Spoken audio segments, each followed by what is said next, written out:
বর্তমান যে বিশ্ব পরিস্থিতি সেটি আমাদেরকে যে কথা স্মরণ করায় সে বিষয়ে বিস্তারিত নয়, সংক্ষিপ্ত শুধু রাসূলুল্লাহ সাল্লাল্লাহু আলাইহি ওয়াসাল্লামের কিছু হাদিস আপনাদের সামনে তুলে ধরতে চাই। শুধু হাদিস এবং হাদিসের অনুবাদ, কেননা বিস্তারিত ব্যাখ্যা শুধু আল্লাহ সুবহানাহু ওয়া তাআলাই ভালো জানেন। আর বর্তমান যে চলমান যুদ্ধ পরিস্থিতি সমগ্র বিশ্বে, বিশেষ করে মধ্যপ্রাচ্যে, এটির উপর বিশ্লেষণমূলক কিছু আলোচনা বা কিছু কথা আমার বলার ইচ্ছা আছে, তবে সেটা আজকের খুতবায় নয়, সামনে কখনো। আজকে শুধু রাসূল সাল্লাল্লাহু আলাইহি ওয়াসাল্লামের কিছু হাদিস যা আরব বিশ্বে সংঘটিত ভয়াবহ কিছু যুদ্ধের কথা রাসূল সাল্লাল্লাহু আলাইহি ওয়াসাল্লাম তার হাদিসে উল্লেখ করে গেছেন, যেটা একদিন হবেই, যেহেতু রাসূল সাল্লাল্লাহু আলাইহি ওয়াসাল্লাম বলেছে। আজ হোক অথবা কাল হোক, কয়েকশো বছর পরে হোক, কয়েক হাজার বছর পরে হোক, এটি ঘটবেই।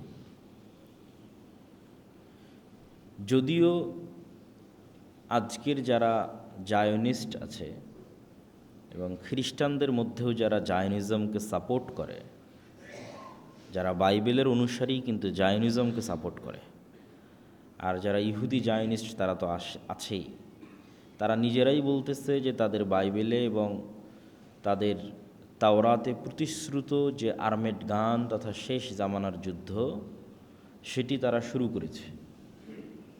এটা তারা নিজেরাই বলতেছে যে তারা যুদ্ধ শুরু করেছে শেষ জামানার, এবং এটা বলেই তারা তাদের সেনাবাহিনীকে মোটিভেট করতেছে যে পুনরায় ঈসা আলাইহিস সালাতু ওয়াস সালামকে পৃথিবীতে ফেরত নিয়ে আসতে হবে, এবং ফেরত নিয়ে আসার জন্য আমাদের কিছু কাজ আছে, সেই কাজগুলো আমাদের করতে হবে। সেই কাজের অংশ হিসেবে আমরা যুদ্ধ করতেছি। এই যুদ্ধের পলিটিক্যাল কোনো গ্রাউন্ড, বাস্তব কোনো গ্রাউন্ড নাই, শুধু দৈব বাণীকে বিশ্বাস করা, ভবিষ্যৎ বাণী, ধর্মীয় বাণীকে বিশ্বাস করা যে ঈসা আলাইহিস সালামকে ফেরত নিয়ে আসতে হবে, নিয়ে আসতে হলে এটা এটা করতে হবে, অতএব আমরা সেটা করব। এটা তাদের দাবি। আমরা বলছি না যে এটাই শেষ জামানার যুদ্ধ, কিন্তু শেষ জামানায় কিছু যুদ্ধ হবে, এটা রাসূল সাল্লাল্লাহু আলাইহি ওয়াসাল্লাম বলেছে। সেই হাদিসগুলো আপনাদের সামনে সংক্ষিপ্ত আকারে তুলে ধরা। আউফ বিন মালিক রাদিয়াল্লাহু তাআলা আনহু থেকে বর্ণিত, তিনি বলেন রাসূল সাল্লাল্লাহু আলাইহি ওয়াসাল্লাম বলছেন, তোমরা 6টা জিনিস গণনা করে রাখো যা আমার মৃত্যুর পর কিয়ামত পর্যন্ত সংঘটিত হবে। এক, মাউতি, আমার নিজের মৃত্যুই কিয়ামতের অনেক বড় আলামত। মুহাম্মদ সাল্লাল্লাহু আলাইহি ওয়াসাল্লামের নবী হওয়া কিয়ামতের অনেক বড় আলামত। আগের নবীরা তো আর শেষ নবী ছিল না, তাহলে তো কেউ আর বলতে পারবে না যে আরও কত নবী আসবে, আরও নবী আসতে পারে, আরও নবী আসতে পারে, আরও নবী আসতে পারে। কিন্তু মুহাম্মদ সাল্লাল্লাহু আলাইহি ওয়াসাল্লাম তো শেষ নবী, তাহলে মুহাম্মদ সাল্লাল্লাহু আলাইহি ওয়াসাল্লামের নবী হওয়াই কিয়ামতের অন্যতম একটা বড় আলামত। কেননা তারপরে আর নবী আসবে না, মানে তারপরে কিয়ামত হবে। 500 বছর পরে হোক, 1000 বছর পরে হোক, 5000 বছর পরে হোক, কিন্তু নবী আর আসতেছে না। মুহাম্মদ সাল্লাল্লাহু আলাইহি ওয়াসাল্লামের মৃত্যুর পরে কিয়ামত হবে। তাহলে মুহাম্মদ সাল্লাল্লাহু আলাইহি ওয়াসাল্লামের মৃত্যু কিয়ামতের অন্যতম বড় একটি আলামত, সেটা তিনি নিজেও বলছেন। 6টা জিনিস গণনার মধ্যে 1 নম্বর মাউতি, আমার মৃত্যু। 2 নম্বর ফাতহু বাইতুল মাকদিস, মসজিদে আকসা বিজয় করবে মুসলমানেরা, যেটা ওমর রাদিয়াল্লাহু তাআলা আনহুর শাসনামলে সংগঠিত হয়ে গেছে। মসজিদে আকসা বিজয় হবে। তারপর বলছেন সুম্মা মাউতান ইয়াখুযু ফীকুম কাকুআতিল গানাম, ব্যাপক বড় বড় 2টা মহামারী, যাতে হাজার হাজার লক্ষ লক্ষ কোটি কোটি মানুষ মারা যাবে। এই বিষয়গুলো নিয়ে আলেম ওলামাদের মধ্যে মতভেদ আছে যে এই মহামারীগুলো সংঘটিত হয়েছে না হয়নি। ওমর রাদিয়াল্লাহু তাআলা আনহুর যুগে সিরিয়ায় এক ভয়ঙ্কর মহামারী হয়েছিল, সেটাকে আলেম ওলামাগণ এই মহামারী হিসেবে গণ্য করেছে।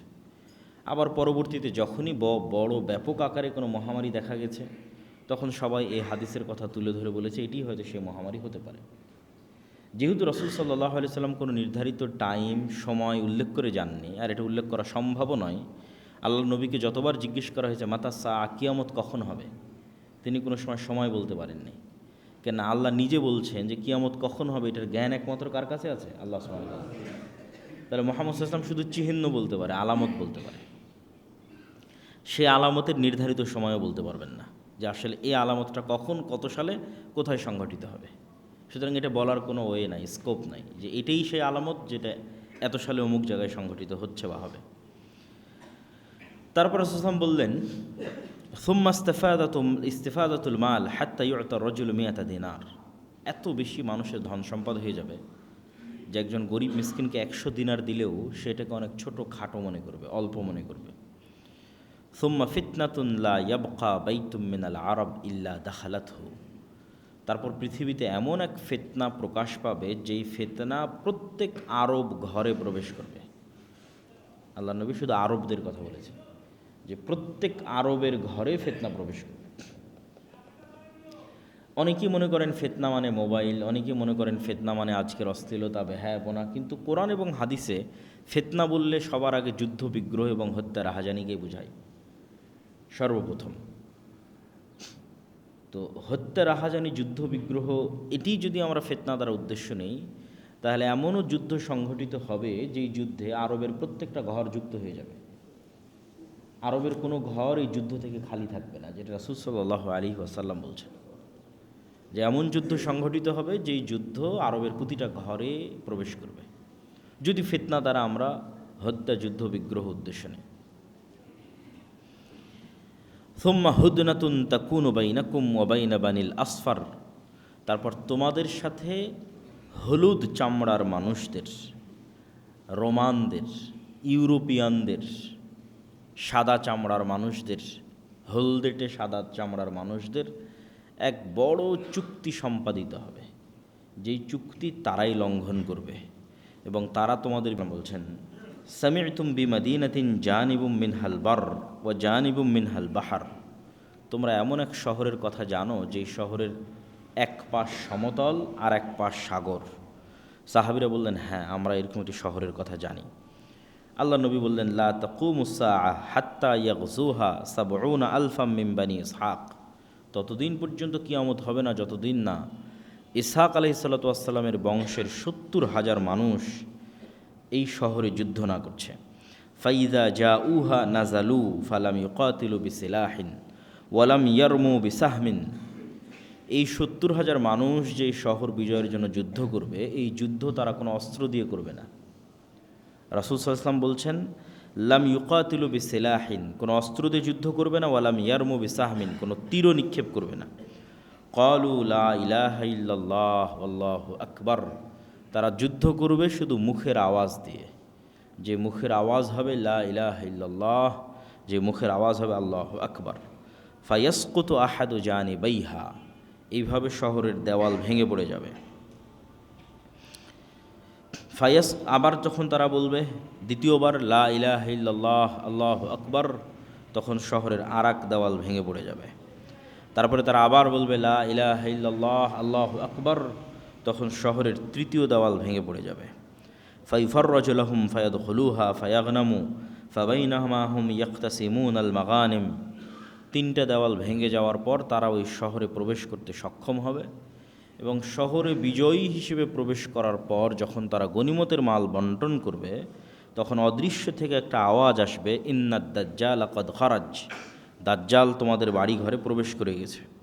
ফায়াতরুকুনা কুল্লা শাইইন ওয়া ইয়ারজিউন, তখন তারা তাড়াহুড়া করে এই গনিমতের মাল ফেলে দিয়ে তাদের বাড়ি ঘরের দিকে ফেরত যেতে থাকবে দাজ্জালের খোঁজে। এটা একটা হাদিস। রাসূল সাল্লাল্লাহু আলাইহি ওয়াসাল্লাম আরেক হাদিসে বলছেন, আবু হুরায়রা রাদিয়াল্লাহু তাআলা আনহু থেকে বর্ণিত, তিনি বলেন রাসূল সাল্লাল্লাহু আলাইহি ওয়াসাল্লাম বলেছেন, লা তাকুমুস সাআহ হাত্তা ইয়ানজিলা আর-রূমু বিল আ'মাক আও বিদাবিক ফায়াখরুজু ইলাইহিম জাইশুম মিনাল মাদিনা মিন খিয়ারি আহলিল আরজ। ততদিন পর্যন্ত কিয়ামত হবে না যতদিন না রোমানরা আমাক এবং দাবেক নামক জায়গায় একত্রিত না হচ্ছে তোমাদের বিরুদ্ধে।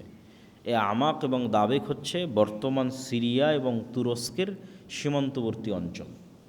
বর্তমানের সিরিয়ার যে সীমানা, যেই সীমানাটা তুরস্কের সাথে লাগে, এই সীমান্তবর্তী অঞ্চলের এখনও এই নামে জায়গা আছে আমাক এবং দাবেক। সেই দিন মদিনা থেকে বের হবে একটা সেনাবাহিনী যারা তৎকালীন বিশ্বের সর্বশ্রেষ্ঠ মানুষ। রাসূল সাল্লাল্লাহু আলাইহি ওয়াসাল্লাম বলছেন, ফাইজা তাসাফু ক্বালাতির রূম খাল্লু বাইনানা ওয়া বাইনাল্লাযী সাবাউ মিন্না নুকাতিলুহুম। তখন মদিনা থেকে আসা এই সর্বশ্রেষ্ঠ অশ্বারোহী বাহিনীকে রোমানরা বলবে, তোমরা আমাদের জন্য রাস্তা ছেড়ে দাও, আমরা এই সিরিয়ান শামের এদের সাথে যুদ্ধ করতে চাই, তোমরা কেন মধ্যে বাধা হচ্ছ? ফায়াকুলুল মুসলিমুন লা ওয়াল্লাহি লা নুখাল্লি বাইনাকুম ওয়া বাইনা ইখওয়ানিনা। তখন মদিনার মানুষরা বলবে, আমরা আমাদের সিরিয়ার ভাইদেরকে একা ছেড়ে দিতে পারি না। ফায়ুকাতিলুনাহুম ফায়ানহাজিমু সুলুসুন লা ইয়াতুবুল্লাহু আলাইহিম। ভয়ঙ্কর যুদ্ধ হবে। এই যুদ্ধে একদল মানুষ পালিয়ে যাবে যুদ্ধের মাঠ থেকে। যুদ্ধের মাঠ থেকে পালিয়ে যাওয়া অনেক বড় কবিরা গুনাহ। তো একদল মানুষ যুদ্ধের মাঠ থেকে পালিয়ে যাবে। রাসূল সাল্লাল্লাহু আলাইহি ওয়াসাল্লাম বলছেন, আল্লাহ কোনোদিন তাদের তওবা কবুল করবে না। মুসলমানদের একদল মানুষ যুদ্ধের মাঠ থেকে পালিয়ে যাবে, এদের তওবা কোনোদিন কবুল হবে না। ওয়ায়ুকতালু সুলুসুহুম, আর মুসলমানদের 3 ভাগের 1 ভাগ শহীদ হয়ে যাবে। রাসূল সাল্লাল্লাহু আলাইহি ওয়াসাল্লাম বলছেন, এরা পৃথিবীর সর্বশ্রেষ্ঠ শহীদ। আফজালুশ শুহাদা ইনদাল্লাহ, আল্লাহর নিকটে শ্রেষ্ঠতম শহীদ হবে এরা। ওয়াইফতাতিহুস সুলুস, আর 1/3 তো পালিয়ে গেছে, 1/3 মারা গেছে, আর মুসলমানদের 1/3কে আল্লাহ বিজয় দান করবেন রোমানদের উপরে। লা ইফতানুনা আবাদা, এই 1/3 এরা কোনোদিন আর কোনো ফিতনায় পতিত হবে না। ফায়াফতাহতিহুনা কুস্তুনতুনিয়া, এই 1/3 কুস্তুনতুনিয়া বিজয় করবে। আগের হাদিসে যেটা আমরা দেখলাম, এমন একটা শহর যার এক পাশ সমতল আর এক পাশ সমুদ্র, সেটাও কুস্তুনতুনিয়া, এটাও কুস্তুনতুনিয়া। কুস্তুনতুনিয়াকে ইংরেজিতে বলা হয় কনস্টান্টিনোপল, আর আমরা এখন চিনি ইস্তাম্বুল নামে। তুরস্কের মোটামুটি অফিসিয়াল রাজধানী নয়, কিন্তু দীর্ঘদিনের রাজধানী ছিল, ঐতিহ্যবাহী শহর ইস্তাম্বুল। তুরস্কের ইস্তাম্বুল, যাকে আরবিতে বলা হয় কুস্তুনতুনিয়া, ইংরেজিতে বলা হয় কনস্টান্টিনোপল। এই শহর তারা বিজয় করবে। তাহলে এই শহর কিয়ামতের পূর্ব মুহূর্তে বিজয় হচ্ছে, মানে এই শহর মুসলমানদের হাতে থাকবে না। তথা আজকের তুরস্ক যে মুসলমানদের হাতে আছে, এটা একদিন থাকবে না মুসলমানদের হাতে। এটা ইহুদি খ্রিস্টান অন্যদের দখলে চলে যাবে। নাহলে কিয়ামতের পূর্ব মুহূর্তে কিভাবে ইস্তাম্বুল বিজয় হবে? কেন এর পরপরে আবার দাজ্জাল বের হচ্ছে, তথা এটা কিয়ামতের পূর্ব মুহূর্তের ঘটনা। তাহলে তারা কুস্তুনতুনিয়া বিজয় করবে। ফাবাইনামা হুম ইয়াক্তাসিমুন আল গানাইম, যখন তারা গনিমতের মাল বন্টন নিয়ে ব্যস্ত থাকবে এবং তাদের তরবালিগুলো জাইতুন গাছে ঝুলানো থাকবে, ইজা সাহাফিহিমুশ শাইতান, তখন শয়তান অদৃশ্য থেকে চিৎকার করে বলবে যে দাজ্জাল তোমাদের বাড়িতে ঢুকে গেছে। ফায়াখরুজুন ওয়া যালিকা বাতিল, তখন তাড়াহুড়া করে এরা গনিমত ফেলে দিয়ে তরবারি নিয়ে তাদের বাড়িঘরের দিকে যেতে থাকবে, মানে দামেস্ক শহরের দিকে আসতে থাকবে। এটা আরও অন্য বর্ণনায় আরও স্পষ্ট হয় যে দামেস্ক শহরের দিকে ফেরত আসতে থাকবে। তো এই প্রথম সংবাদটা হবে মিথ্যা। দাজ্জাল যে তাদের বাড়িঘরে ঢুকে গেছে, এই প্রথম সংবাদ মিথ্যা হবে। ফাইদা জা উশাম খারাজা ফাবাইনামাহুম ইউইদ্দুন আলিল কিতাল, কিন্তু যখন তারা দামেস্কে ফেরত আসবে, তারপরে সত্যি সত্যি দাজ্জাল বের হয়ে যাবে। তখন ইউইদ্দুন আলিল কিতাল, তখন তারা যুদ্ধের প্রস্তুতি নিবে দাজ্জালের সাথে। ইউসাফুনা সুফুফা ইদা উকিমাতিস সালাত, এমতো অবস্থায় দামেস্কের মসজিদে সালাতের একামত হবে এবং মুজাহিদরা সালাতের জন্য দাঁড়াবে সারিবদ্ধভাবে। কিছু বর্ণনায় এসেছে এটা ফজরের সালাত। ঠিক এই সময়ে ইয়ানজিলু ঈসা ইবনে মারিয়াম, ঈসা ইবনে মারিয়াম, কিছু বর্ণনায় এসেছে 2 ফেরেশতার কাঁধের উপর ভর দিয়ে নামবেন। ফাআম্মাহুম ফাইদা রাআহু আদুউল্লাহ যাবা কামা ইয়াযুবুল মিলহু ফিল মা ফালাউ তারাকাহু লান যাবা হাত্তা ইয়াহলিক। ঈসা ইবনে মারিয়ামকে যখন দাজ্জাল দেখবে, তখন লবণ যেভাবে পানিতে দিলে মিটে যায়, মিশে যায়, গলে যায়, দাজ্জাল সেভাবে গলে যেতে থাকবে। ওয়ালাকিন ইয়াকতুলুহুল্লাহু বিয়াদিহি, কিন্তু তারপরেও ঈসা আলাইহিস সালাম নিজে হাতেই দাজ্জালকে হত্যা করবেন। ফায়ুরিহিম দামাহু ফি হারবাতিহি, এবং যেই অস্ত্র দিয়ে তিনি দাজ্জালকে হত্যা করবেন, এটা জনগণকে দেখাবেন যে দেখো দাজ্জালকে হত্যা করেছে। কাছাকাছি অনুরূপী বর্ণনা যে রোমানদের সাথে মুসলমানদের একটা বিরাট চুক্তি হবে, আর এই চুক্তির লঙ্ঘনটা হবে এইভাবে যে রোমানদের সাথে মুসলমানদের চুক্তি হওয়ার পর এরা তৃতীয় আর একটা পক্ষের বিরুদ্ধে একসাথে একত্রিত হয়ে যুদ্ধ করবে, তথা খ্রিস্টানেরা আর মুসলমানেরা একত্রিত হয়ে তৃতীয় এক পক্ষের বিরুদ্ধে যুদ্ধ করবে। সেই তৃতীয় পক্ষ কে কারা তা হাদিসে উল্লেখ নাই। এই যুদ্ধে মুসলমান এবং খ্রিস্টানদের বিজয় হবে।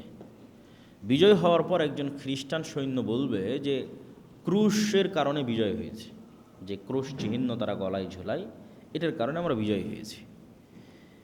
এইটা দেখে এক মুজাহিদ মুমিন ওই ক্রোশটাকে ভেঙে দিবে, বলে না আমরা আল্লাহর সহযোগিতায় বা আল্লাহর সাহায্যে বিজয়ী হয়েছি। এই ক্রস ভাঙ্গাকে কেন্দ্র করে একদল আর এক দলের মুখোমুখি হয়ে যাবে পুনরায়। এবং এই যে মুখোমুখি হবে, এই মুখোমুখির কথাই বলা হচ্ছে যে 80টা পতাকার অধীনে তারা একত্রিত হবে, যার এক এক পতাকার অধীনে 12,000 করে সৈন্যবাহিনী থাকবে, এবং মুসলমানদের 3 ভাগের 1 ভাগ পালিয়ে যাবে, 1 ভাগ শহীদ হবে, 1 ভাগ বিজয় হবে। এবং বিজয় হওয়ার পর কনস্টান্টিনোপল, ইস্তাম্বুল, তুরস্ক বিজয় হবে। এই যুদ্ধের আর অন্য বর্ণনায় রাসূল সাল্লাল্লাহু আলাইহি ওয়াসাল্লাম বলছেন যে এই যুদ্ধ এত ভয়াবহ হবে যে 100 জন মানুষের 99 জনই মারা যাবে, একজন বেঁচে থাকবে। একটা পাখি যদি আকাশে 1 মাস উড়ে, তাহলে 1 মাস উড়লেও লাশের সারি শেষ করতে পারবে না। লাশের দুর্গন্ধে সে মৃত অবস্থায় পড়ে যাবে। তার বাঁচার মতো আলাদা কোনো আশ্রয়স্থল, যেখানে লাশ নাই, লাশের দুর্গন্ধ নাই, এরকম কোনো সেফ জায়গা সে খুঁজে বের করতে পারবে না। উঠতে উঠতে উঠতে উঠতে ক্লান্ত হয়ে মরে পড়ে যাবে। এত বেশি পরিমাণে মানুষ এই যুদ্ধে মারা যাবে যে মানুষ আর গনিমতের মালেও সন্তুষ্ট হবে না, মানুষের ওয়ারিস বন্টন করার কেউ থাকবে না। এগুলো সব রাসূল সাল্লাল্লাহু আলাইহি ওয়াসাল্লাম বিভিন্ন হাদিসে বলেছেন। ওই সেম ঘটনার ধারাবাহিকতায় বিভিন্ন হাদিস। তারপরে যখন আড়াল থেকে ঘোষণা হবে দাজ্জাল তোমাদের বাড়িঘরে প্রবেশ করে গেছে, তখন যারা তাড়াহুড়ো করে বের হয়ে হবে দাজ্জালকে খুঁজতে, আর এক বর্ণনায় রাসূল সাল্লাল্লাহু আলাইহি ওয়াসাল্লাম বলছেন যে মুজাহিদদের মধ্যে 10 জনকে পাঠানো হবে, যে তোমরা যাও, অশ্বারোহী 10 জন অশ্বারোহীকে পাঠানো হবে, দেখো তো দাজ্জাল সত্যি সত্যি আমাদের বাড়িতে ঘরে ঢুকে গেছে কিনা।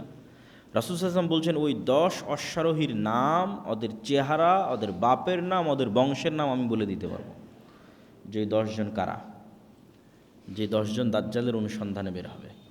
ওরা তৎকালীন বিশ্বের সর্বশ্রেষ্ঠ ইমানদার এবং সর্বশ্রেষ্ঠ অশ্বারোহী, যারা মদিনা থেকে বের হয়ে আসবে শাম বা সিরিয়ায়।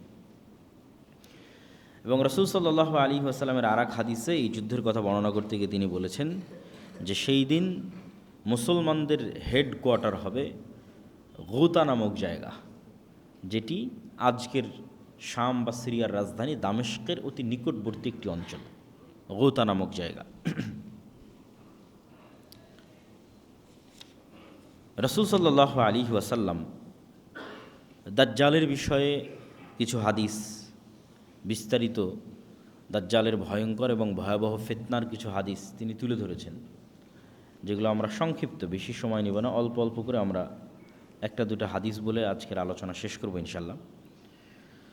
ফাতেমা বিনতে কাইস রাদিয়াল্লাহু তাআলা আনহা থেকে বর্ণিত, তিনি বলেন এক সালাতের পর আল্লাহর নবী বললেন মাইকে বা মুখে, মাইকে তো না, মুখে ঘোষণা হলো যে তোমরা সবাই বসে পড়ো, রাসূল সাল্লাল্লাহু আলাইহি ওয়াসাল্লাম কথা বলবেন। তো মানুষজন সব বসে পড়ল। রাসূল সাল্লাল্লাহু আলাইহি ওয়াসাল্লাম মেম্বারে দাঁড়ালেন। মেম্বারে দাঁড়িয়ে তিনি বলতে লাগলেন যে আজকে আমি তোমাদেরকে এমন এক গল্প শোনাবো যে গল্প আমি তোমাদের সামনে অনেক করেছি। এই গল্প হচ্ছে তামিম আদ-দারির গল্প। আন্না তামিম আদ-দারি কান রাজুলান নাসরানিয়ান, যে ছিল খ্রিস্টান মানুষ, যা আফা বায়া আও আসলামা, সে আল্লাহ নবীর হাতে হাত রেখে ইসলাম গ্রহণ করার পর এই ঘটনা সে আল্লাহ নবীকে শোনায়। সেই ঘটনা হচ্ছে আন্নাহু রাকিবা ফি সাফিনাতিন বাহরিয়াতিন মা সালাসিনা রাজুলাম, সে তার নিজ গোত্র এবং আর 2-3টা আরব গোত্রের 30 জন মানুষকে নিয়ে একটা নৌকায় দীর্ঘ লম্বা সফরে বের হয়। ফালাইবা বিহিমুল মাউজু শাহরান ফিল বাহারি, সমুদ্রের ঢেউ তাদেরকে 1 মাস যাবৎ এদিক ওদিকে নিয়ে যেতে থাকে।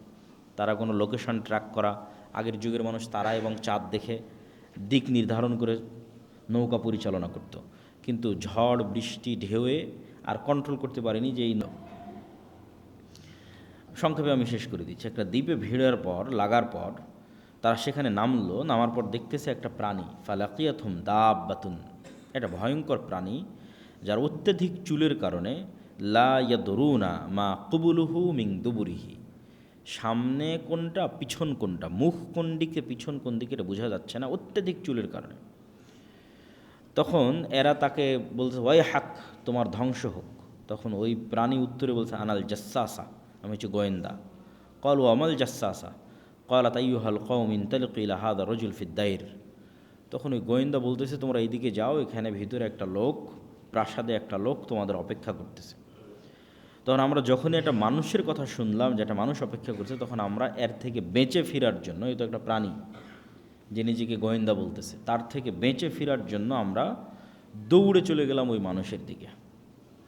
তো মানুষের দিকে গিয়ে দেখি ফাইদা ফিহে আদম ইনসানিন রাআইনাহু কাত্তু, এত বিশাল দেহের মানুষ আমরা জীবনে কখনো দেখিনি, যাকে বাধা আছে তার হাত এবং তার কাঁধের সাথে বাধা আছে। মা বাইনা রুকবাতাইহি ইলা কাবাইহি বিল হাদিদ, তার হাঁটু, তার হাত, কোনোই, কাঁধ, এগুলো লোহার জিঞ্জির দিয়ে বাধা আছে। কুলনা ওয়াইলাক মা আংতা ক্বাল ক্বাদ কদারতুম আলা খাবরি ফাআখবিরুনি মা আনতুম। আমরা ওকে জিজ্ঞেস করলাম, এই তুমি কে? তো সে বললো, তোমরা তো জানবেই আমি কে, আগে বলো তোমরা যে তোমরা কারা, আমি কে এটা তো তোমরা জানবেই। তখন আমরা বললাম, নাহনু উনাসুম মিনাল আরব রাকিবনা ফি সাফিনাতিন বাহরিয়াতিন, আমরা আসলে আরবের কিছু মানুষ, ব্যবসায়িক কাজে বের হয়েছিলাম, এইভাবে আমরা এখানে আসলাম, এইভাবে তোমার কাছে পৌঁছলাম। তখন এই ব্যক্তি এই সমস্ত মানুষদেরকে জিজ্ঞেস করছে, আখবিরুনি আন নাখলি বাইসান, তিনটা প্রশ্ন করেছে। বাইসান খেজুর বাগানের কথা বলো, তাবারিয়া নামক সমুদ্রের কথা বলো, আর আইনে জোগার নামক ঝর্ণার কথা বলো। তিনটা প্রশ্ন। তখন এই মানুষজন তাদেরকে বলছে, তুমি এই তিনটার কি জানতে চাও? তুমি যে বাইসান খেজুর বাগানের কথা জানতে চাও, এটার কি জানতে চাও? বলে, আসআলুকুম আন নাখলিহা হাল ইউসমির আমলা, আমি জানতে চাই বাইসান খেজুর বাগানে এখনও খেজুর হয় না? বলে, এখনও হয়। তো অচিরেই একদিন এই বাগানে খেজুর হবে না। আমি জানতে চাই তাবারিয়া নামক এই সমুদ্রে, এই সাগরে, এই দ্বীপে, এই খালে পানি আছে না নাই? তো বলে, আছে। তো বলে, অচিরেই এখানে একদিন পানি থাকবে না। আইনে জোগার নামক ঝর্ণায় পানি আছে না নাই? তো বলে, আছে। তো বলে, অচিরেই এখানে একদিন পানি থাকবে না। আধুনিক যারা গবেষক তারা গবেষণা করে দেখেছেন এই তিনটে জায়গায় এখন ইসরায়েলের সীমানার অন্তর্ভুক্ত, এবং তাবারিয়া নামক যে সুন্দর সমুদ্র, এটা খ্রিস্টানদের একটা অত্যন্ত ভ্রমণের জায়গা, পবিত্র ভ্রমণের জায়গা। তারা মনে করে যে ঈসা আলাইহিস সালাতু ওয়াস সালাম যত মোজেজা দেখিয়েছেন, সকল মোজেজা তিনি এই তাবারিয়া নামক সমুদ্রের পাশে দেখিয়েছেন। জীবিতকে মৃত করা, কুষ্ঠ রোগীকে ভালো করা, এই জন্য তারা এই তাবারিয়া সাগরকে তারা অনেক পবিত্র মনে করে, এবং লক্ষ লক্ষ খ্রিস্টান ইসরায়েলে ঘুরতে যায় এই তাবারিয়া নামক সাগর দেখতে। তো দাজ্জাল এই তিনটে জায়গার কথা জিজ্ঞেস করলো। তারপরে 4 নম্বরে জিজ্ঞেস করলো, আখবিরুনি আন নাবিয়্যিল উম্মিয়িন, অশিক্ষিত মূর্খ নবীর কথা বলো। আনপড়, যিনি লেখা জানেন না, পড়া জানেন না, এরকম কোনো নবী এসেছে কিনা আরবে? আমাদের নবী মুহাম্মদ সাল্লাল্লাহু আলাইহি সাল্লাম লিখতেও জানতেন না, পড়তেও জানতেন না। ক্বালু ক্বাদ খারাজা মিন মাক্কা ওয়া নাযালা ইয়াসরিব, হ্যাঁ তিনি এসেছে, মক্কা থেকে বের হয়ে মদিনায় হিজরত করেছেন।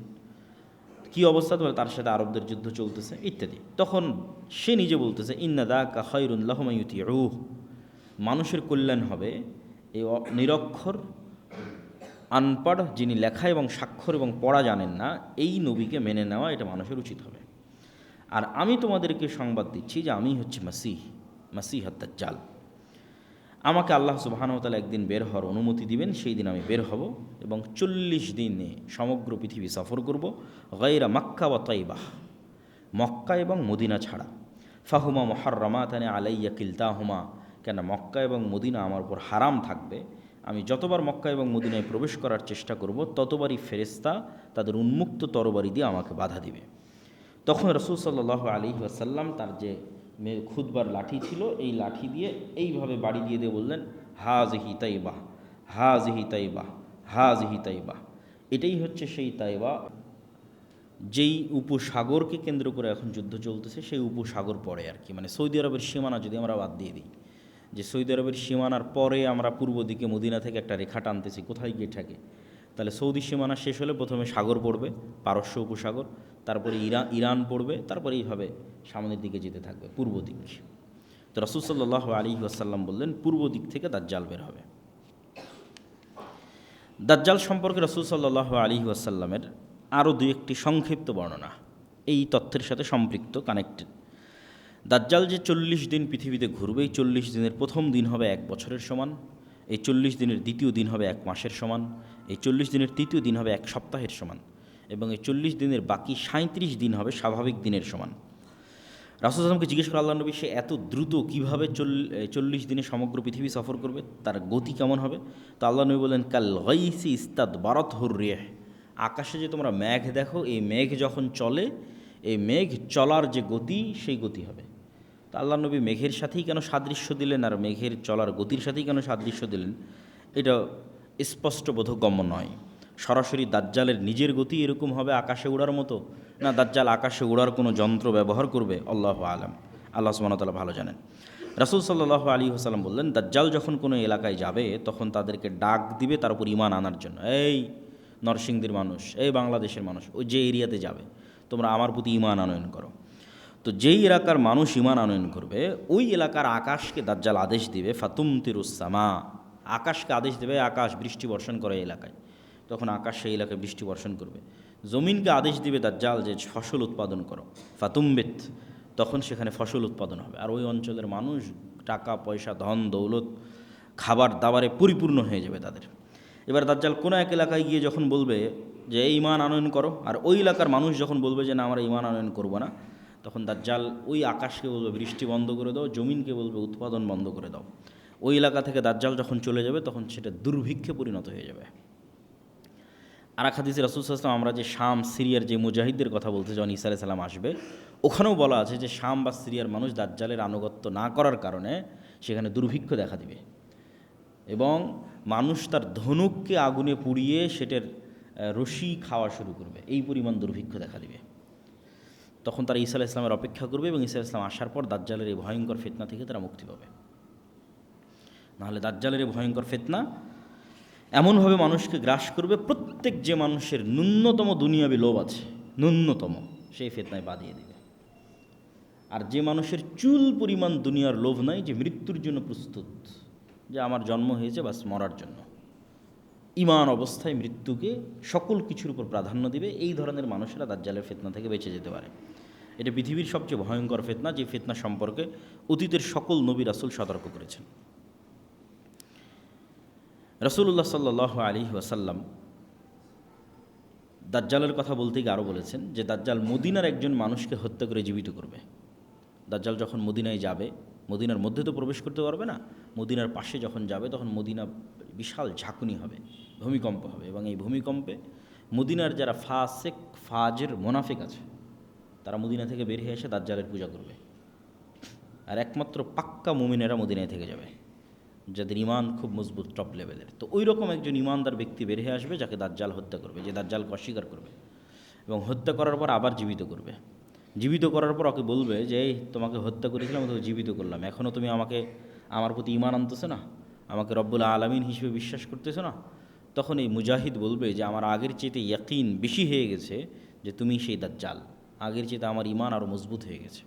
তখন দাজ্জাল আরও ক্ষিপ্ত হবে এবং তাকে আবারও হত্যা করতে চাইবে, কিন্তু তাকে হত্যা করতে পারবে না। যাই হোক, এইভাবে দাজ্জালের যে সংক্ষিপ্ত ঘটনা, এই ঘটনা শেষ হওয়ার পর কী হবে?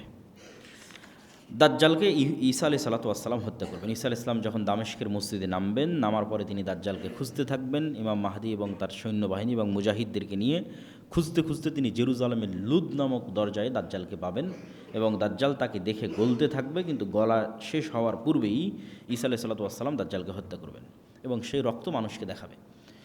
দাজ্জালকে হত্যা যখন করা হয়ে গেছে তখন আল্লাহ সুবহানাহু ওয়া তাআলা ঈসা আলাইহিস সালামকে বলবে যে ঈসা ইবনে মারিয়াম, আমার একদল সৃষ্টিজীব আছে যাদের সাথে কেউ যুদ্ধ করে পারবে না, অতএব মুমিনদের নিয়ে, মুজাহিদদের নিয়ে তুর পাহাড়ে আশ্রয় নাও। তো মুমিন মুজাহিদদের নিয়ে ঈসা আলাইহিস সালাতু ওয়াস সালাম তুর পাহাড়ে আশ্রয় নেবে। আর আল্লাহর সেই সৃষ্টিজীব কারা? তারা হচ্ছে ইয়াজুজ আর মাজুজ। তখন ইয়াজুজ এবং মাজুজ পৃথিবীতে বের হবে এবং পৃথিবীর সকল সমুদ্র, সকল নদীনালা, খাল বিল, পুকুর, ফসল ফল ফলাদি সব খেয়ে শেষ করে দেবে, কিচ্ছু বাকি রাখবে না।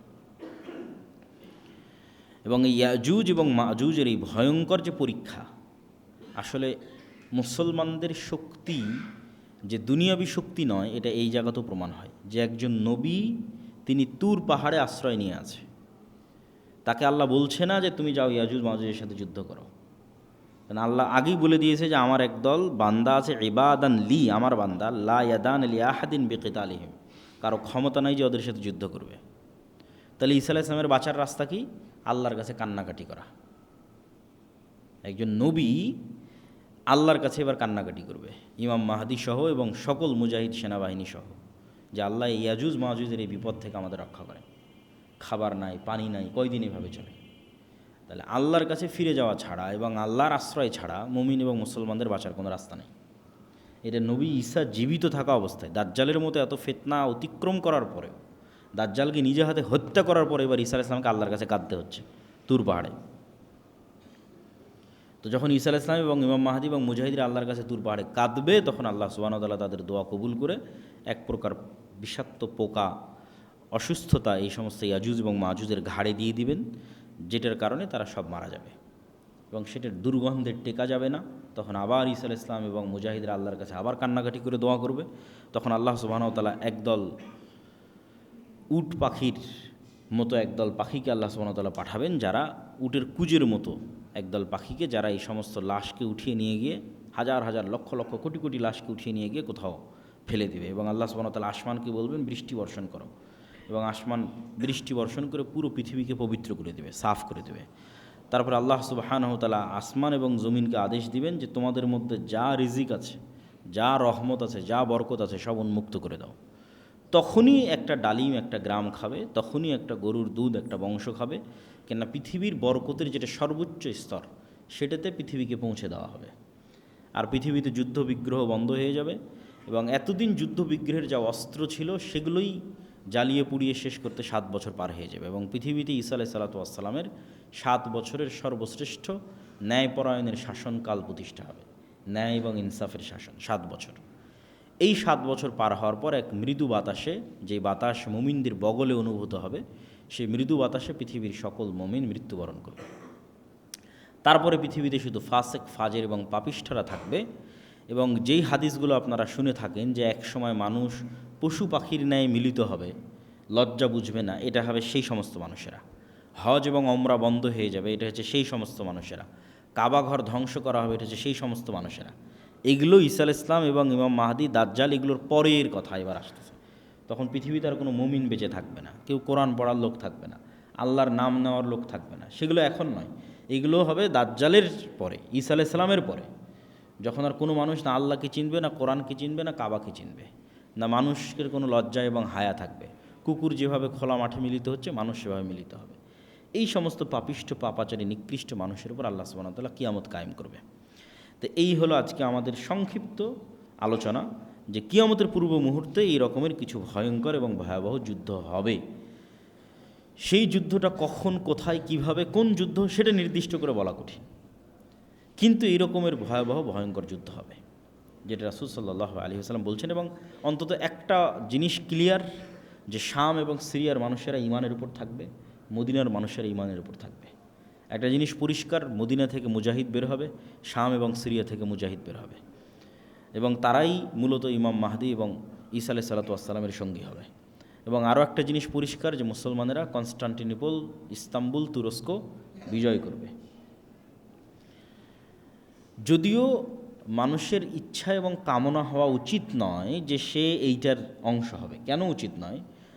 সকল নবী সকল উম্মতকে শিখিয়ে দিয়ে গেছে, তোমরা মাসিহাদ দাজ্জালের ফিতনা থেকে আল্লাহর কাছে পরিত্রাণ চাও।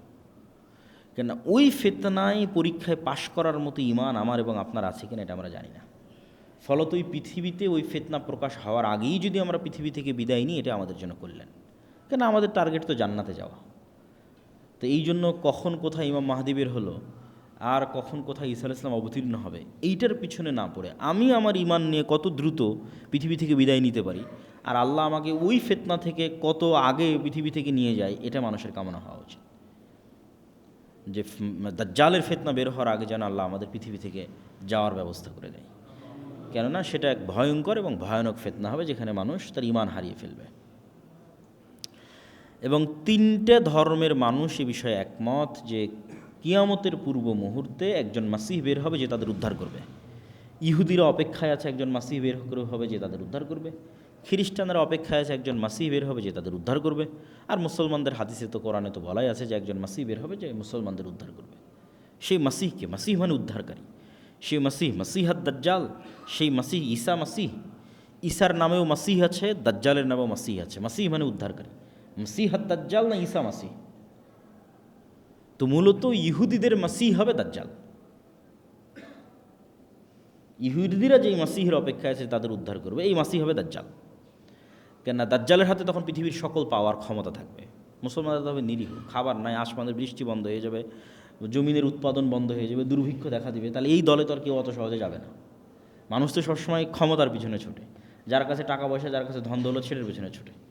তাহলে ইহুদিদের মাসিহ কে হবে? দাজ্জাল। আর খ্রিস্টান এবং মুসলমানদের মাসিহ ঈসা আলাইহিস সালাম হবে, কেন অধিকাংশ খ্রিস্টান মুসলমান হয়ে যাবে ঈসা আলাইহিস সালাম আসার পরে। এবং ঈসা আলাইহিস সালাম স্পষ্ট করে দিবেন, তিনি নিজে হাতে ক্রুশ ভেঙে দিবেন, তিনি নিজে হাতে খিনজির শুকুরের গোস্তকে হারাম করবেন, তথা খ্রিস্টানরা আজ পর্যন্ত যে ভ্রান্তির উপর আছে, এই ভ্রান্তি ঈসা আলাইহিস সালাম নিজে খণ্ডন করবেন, যে তোমাদের ভ্রান্তিগুলো ভ্রান্তি।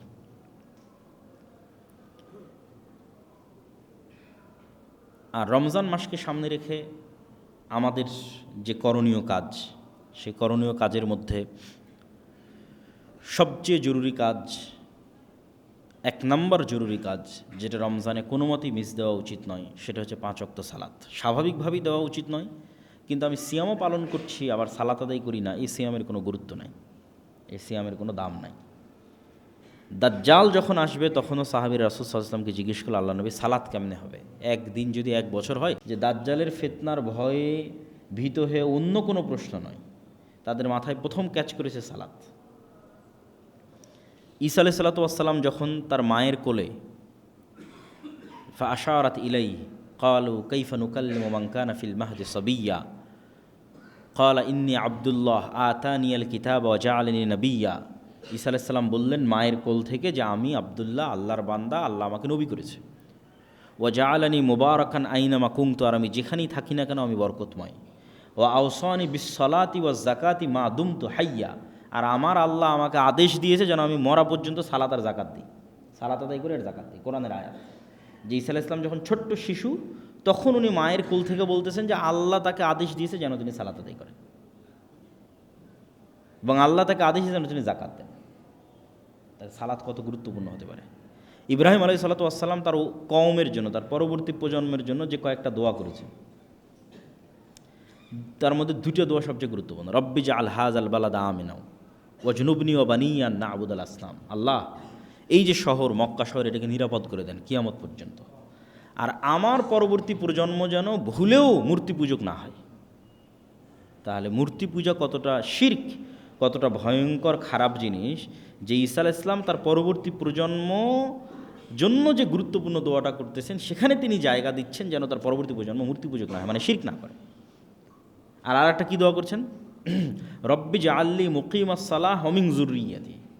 আল্লাহ, আমি যেন সালাত আদায়কারী হই, আর আমার পরবর্তী প্রজন্ম যেন সালাত আদায়কারী হয়, আমার পরবর্তী প্রজন্ম যেন বেনামাজি না হয়।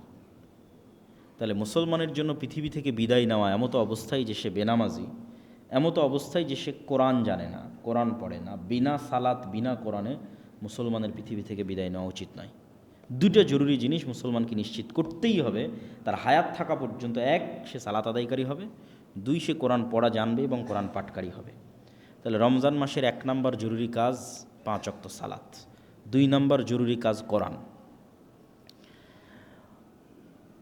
মুসা আলাইহিস সালাতু ওয়াসসালামের কওমকে যখন তাওরাত দেওয়া হলো, তোরাহ বলে ইহুদিরা, উচ্চারণ করে যে তোরাহ, যখন তাওরাত দেওয়া হলো, তখন এই তাওরাত যেন তারা মানে, এই জন্য তুর পাহাড়, যে তুর পাহাড়ে ঈসা আলাইহিস সালাম আশ্রয় নেবে, যে তুর পাহাড়ে এই মুসা আলাইহিস সালাম ইবাদত করেছেন 40 রাত আল্লাহর, আরবাঈনা ওয়া ইয ওয়া'আদনা মুসা 40 লাইলা, 40 রাত ইবাদত করেছে মুসা আলাইহিস সালাম তুর পাহাড়ে।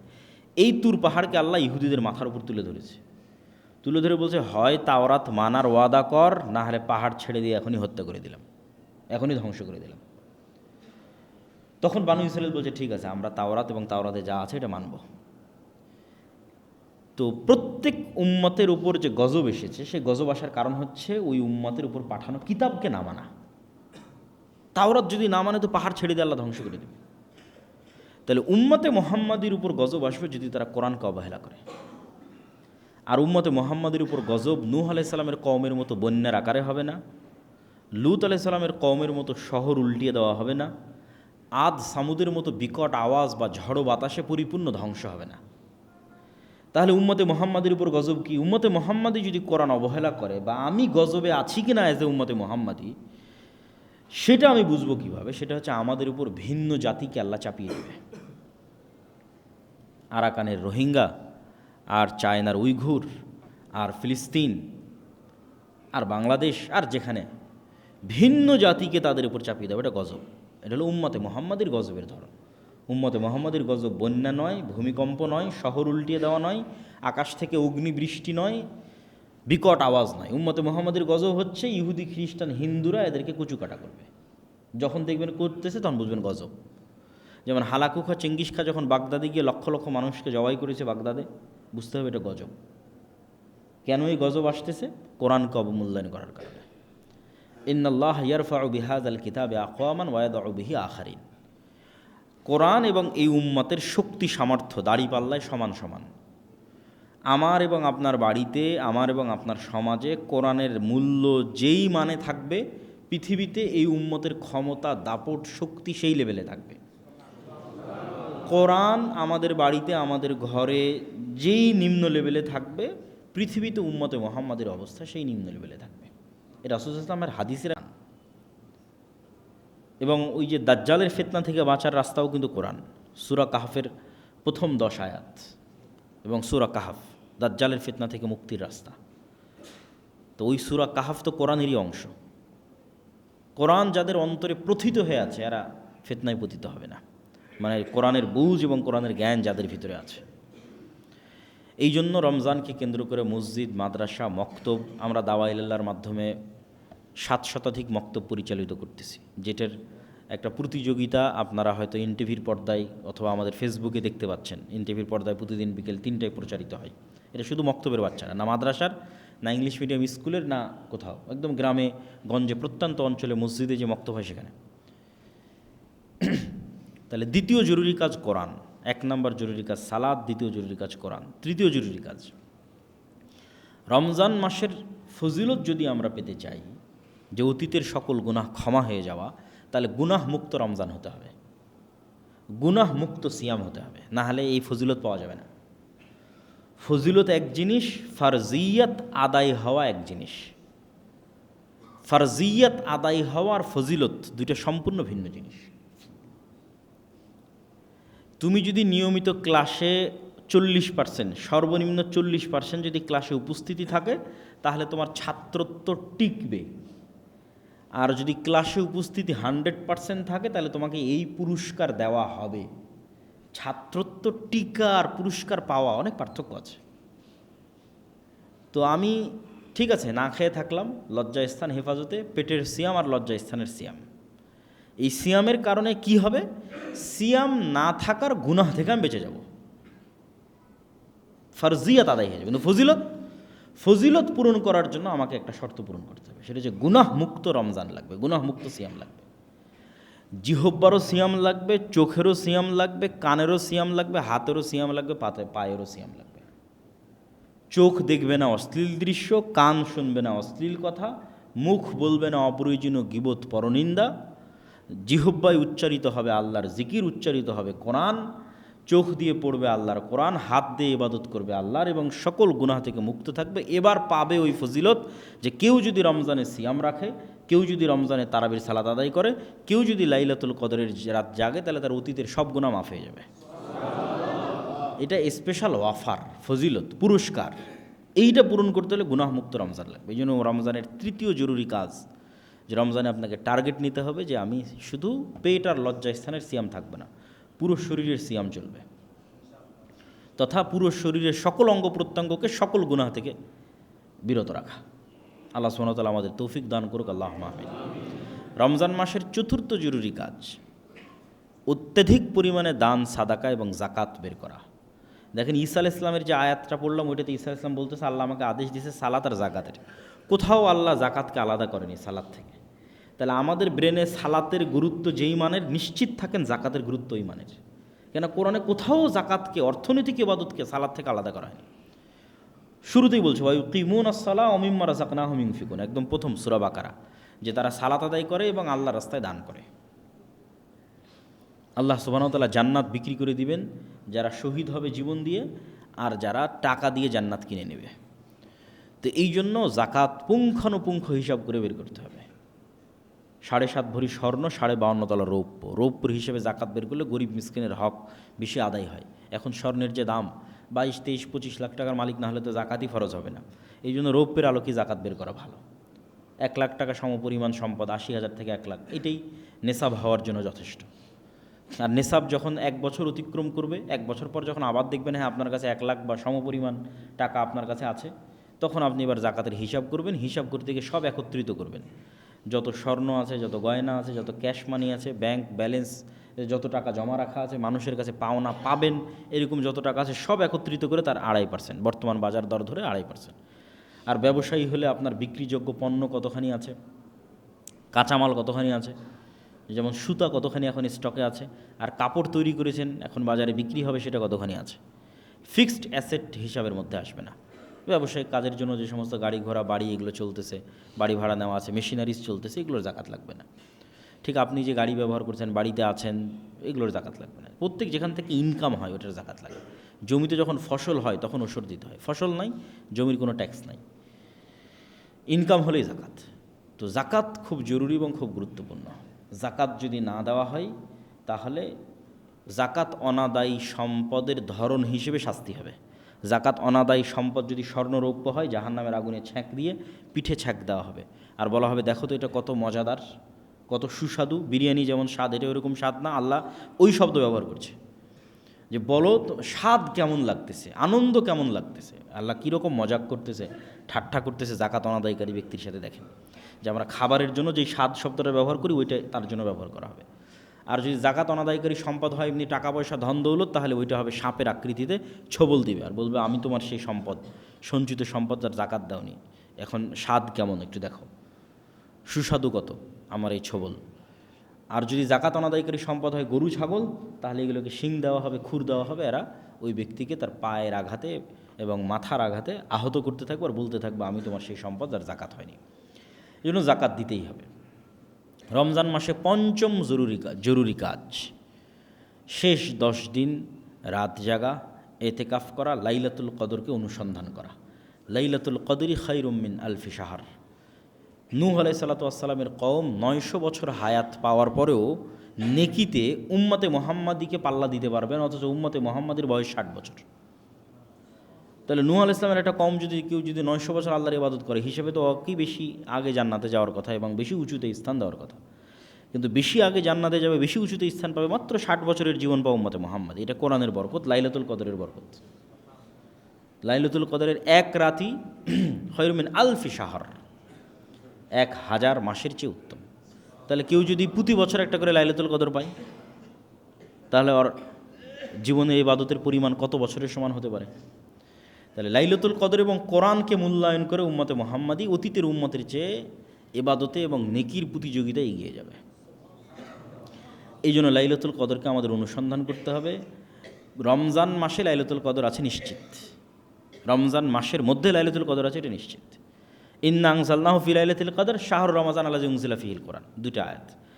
আমি এটাকে অবতীর্ণ করেছি লাইলাতুল কদরে, আর শাহরু রমাজান আল্লাযী উনজিলা ফীহিল কোরআন, রমজান মাসে কোরআন অবতীর্ণ করেছি। তাহলে আমি যদি কোরআন লাইলাতুল কদরে অবতীর্ণ করে থাকি, রমজানে অবতীর্ণ করে থাকি, তাহলে লাইলাতুল কদর রমজানের মধ্যে আছে, আর বাইরে যাওয়ার সুযোগ নাই। এখন রমজানের মধ্যে মানুষ তার চেষ্টা অনুযায়ী লাইলাতুল কদরকে খুঁজবে। যারা রমজানের প্রতি রাত জাগবে তাদের তো শতভাগ নিশ্চয়তা। যারা তার চেয়ে কম জাগতে চায় তারা শেষ 10 দিনের প্রত্যেক রাত, যারা তার চেয়ে কম জাগতে চায় তারা শেষ 10 দিনের বিজোড় রাত, এর নিচে নামার সুযোগ নেই। শুধু 27, শুধু 21 এরকম কোনো স্পষ্ট দলিল কোরআন এবং হাদিসে নাই। শেষ 10 দিনের বিজোড়ের কথা রাসূল সাল্লাল্লাহু আলাইহি ওয়াসাল্লাম বলেছেন। আর যারা ইতিকাফে থাকবে তাদের জন্য জরুরি হচ্ছে রমজান মাসে ইতিকাফ অবস্থায় অন্য স্বাভাবিক গল্প তো বহু পরের কথা, অন্য আলেম ওলামার বক্তব্য শোনা, অন্য আলেম ওলামার বই পড়াও ঠিক না। ইতিকাফ অবস্থায় আপনার কাজ জিকির, সালাত, কোরআন, দোয়া, ব্যাস।